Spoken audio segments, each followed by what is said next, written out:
মৌমিতার উপরে ঝাঁপিয়ে পড়ে 18 থেকে 20 জন নির্মম ভাবে তাকে ভোগ করে। তার শরীরের মধ্যে 113টি কামড়ের দাগ পাওয়া যায়। তার গলার এই হাতটা ভেঙে যায়। তার শরীর থেকে 150 গ্রাম বীর্য পাওয়া যায়। তার একটি সুন্দর সাজানো গুছানো জীবন ছিল। হঠাৎ করে একদিন দুপুরবেলা খাবার শেষে তার বান্ধবীরা বলল, চলো একটু বিশ্রাম নিতে যাই। সেই বিশ্রাম নেওয়াটাই যে তার জীবনের শেষ বিশ্রাম হবে সেটা মৌমিতা কখনো চিন্তাও করতে পারেনি। তারই মেয়ে বান্ধবী দুজন কলিগ তাকে ওইখানে নিয়ে যায়। এক পর্যায়ে কিছু সংখ্যক ছেলেরা ওইখানে চলে আসে। তার কলিগ বান্ধবী তাকে এইভাবে গলার মধ্যে ধরে, অন্য একজন বান্ধবী তার পায়ের মধ্যে ধরে। এরপর নির্মম ভাবে একের পর এক হায়নার দল তার উপরে নির্মম অত্যাচার চালায়। মৌমিতা চিৎকার করে কাঁদিতে চাহিয়াও করিতে পারেনি চিৎকার, কারণ তার গলার কণ্ঠস্বরটা আগে বন্ধ করে রাখা হয়েছে। 30 সেকেন্ডের অধিক সময় ধরে কারো গলার মধ্যে চেপে রাখা হইলে তার চোখ দিয়ে রক্ত বের হয়ে যায়। হ্যাঁ, মৌমিতার চোখ থেকে ঝরার কথা ছিল পানি, তবে ঝরেছে রক্ত। মৌমিতা শুধু তাকিয়েছিল তার মেয়ে বান্ধবী কলিকের দিকে। বারবার শুধু চোখের ইশারার মাধ্যমে বোঝাতে চেয়েছিল, তুমি একজন মেয়ে, আমিও মেয়ে। কিভাবে একজন মেয়ে হয়ে আরেকজন মেয়েকে এইভাবে হায়নার হাতে তুলে দিলা? মৌমিতা চিৎকার করছে বারবার। ভাই, ও কাউকে বোঝাতে পারে নাই। মৌমিতা একটি ছোট্ট ভিডিওর মাধ্যমে মানুষকে একটি বার্তা পৌঁছে দেয়, যেখানে প্রকাশ পেয়েছিল তার সাথে ঘটে যাওয়া কিছু নির্মমতা। এরপর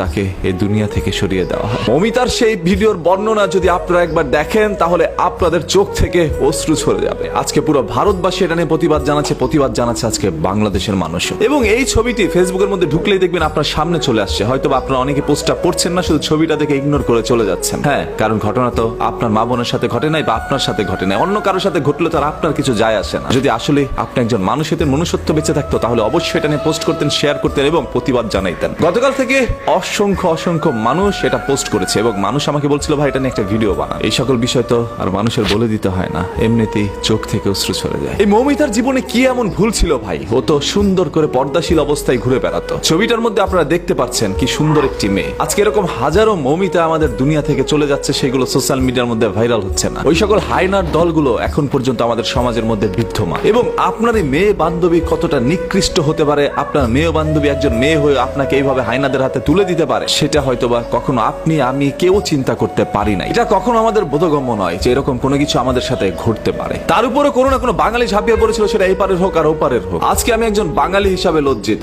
আজকে কণ্ঠস্বর দিয়ে কোনো শব্দ ব্যবহার হচ্ছে না, কারণ আমি মৌমিতার সেই বর্ণনার ভিডিওটি এখনো ভুলতে পারি না। আমার চোখে বারবার সেই দৃশ্যটি ভেসে আসছে। কি নির্মম ভাবে একজন মানুষকে এইভাবে দুনিয়া থেকে সরিয়ে দিতে পারে তারা। শুধু তাকে ভোগ করে সীমাবদ্ধ ছিল না, তার শরীরের মধ্যে 113টি কামড় দেয়, যেটা কোনো হায়না হয়তো বা ছিঁড়ে খাওয়ার সময় দেয় না। হায়না তার পেটের ক্ষুধার জ্বালায় হয়তো বা শিকার করে খায়, সেটা তার খাদ্য। ওরা কেন মৌমিতাকে ভোগ করলো? এই মৌমিতার পৃথিবী থেকে চলে যাওয়ার দৃশ্যটা এর চেয়ে ভালো তো হইতে পারত। এরকম নির্মম ভাবে কারো যেন পৃথিবী থেকে চলে যেতে না হয়। কোন আক্রোশ থেকে এই ধরনের কাজগুলো করছে, কোন ক্ষোভ থেকে এই ধরনের কাজগুলো করছে, সেগুলো হয়তো বা বেরিয়ে আসবে। তবে আজকে যারা পথে নেমেছেন, এটার বিচার চাচ্ছেন, আপনাদের প্রত্যেকের কাছে একটা অনুরোধ করছি ভাই, যতক্ষণ না পর্যন্ত সেই সকল অপরাধীর সর্বোচ্চ শাস্তি দেওয়া না হবে প্রকাশ্যে,